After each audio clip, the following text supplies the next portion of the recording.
சரி இப்போ எனக்கு வந்து பார்த்தீங்கன்னா, நான் சம்டைம்ஸ் தோணும். பேசாம நம்ம அப்படியே இருந்திருக்கலாமா? இப்படியே இருந்திருக்கலாமா? நம்ம பேஷன் தான் இருந்தாலும், ம். புது புது முயற்சிகள் நம்ம ட்ரை பண்ணுவோம். அது கொஞ்சம் சொதப்பிடும். ம். அந்த மாரி நீங்க ஏதாவது புதுசா முயற்சி பண்ணி, ஐய்யயோ! சொதப்பிடுச்சு அப்படின்னு ஏதாவது? நாட் ஒன்லி சினிமா, வெளிய ஏதாவது? வெளியில அப்படி ஒண்ணும் முயற்சி பண்ணல. சினிமால குக் தான் பண்றது, என்னங்க? உங்களுக்கு மனசுக்கு என்னங்க? குக் பண்றது, ஏதாவது குக் பண்றதுன்றது பேச்சுலரா இருக்கும்போது குக் பண்ண ரொம்ப லைட்டான விஷயங்கள் தான். வந்து நூடுல்ஸ் தான் எங்களுடைய மேகி வந்த புதுசு அப்போ. இது வந்து 83ல. அப்போ எங்க ரூம்ல வந்து ஸ்டவ் இருக்கும், இது இருக்கும். மேகிய வந்து உடைச்சு ஈஸியா யார் வேணாலும் குக் பண்ணலாம். 2 மினிட்ஸ்ங்களா அது? ஆமா.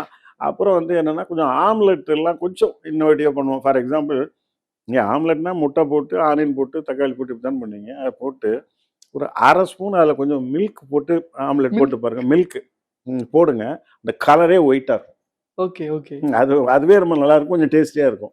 இப்படி சின்ன சின்ன விஷயங்கள் அப்போ பண்ணிட்டு இருந்தேன். அதுக்கப்புறம் கிட்டத்தட்ட மே 36, 37 வருஷம். இப்ப தான் ஒன்ஸ் டைரக்டர் ஆன பிறகு அதெல்லாம் அவசியமே இல்ல. ஹோட்டல்ல சாப்பிட்டுட்டு அப்படியே போயிடுச்சு. ஆனா எனக்கு வித்தியாசமா இருக்கு. ஆம்லெட்ல மில்க்கா அப்படின்ற அது மாரி. வந்து அது எப்படின்னு கேட்டீங்கன்னா, வைஜெயந்திமாலா பாலி இருக்காங்க. பழைய ஆக்ட்ரஸ் இருக்காங்க இல்லையா? ஆமா. அவங்க வந்து என் ஒய்ஃப்க்கு ரொம்ப க்ளோஸ். என் ஒய்ஃப் வந்து அவங்க மகளேம்பாங்க, என்ன மாப்பிள்ளைம்பாங்க அந்த மாரி. அவங்க வந்து அவங்க பிராமின் அவங்க சாப்பிடவே மாட்டாங்க. அவங்க எதுவுமே. அவங்க சொன்னாங்க, "ஒரு தடவ இப்படி பண்ணுங்கன்ட்டு."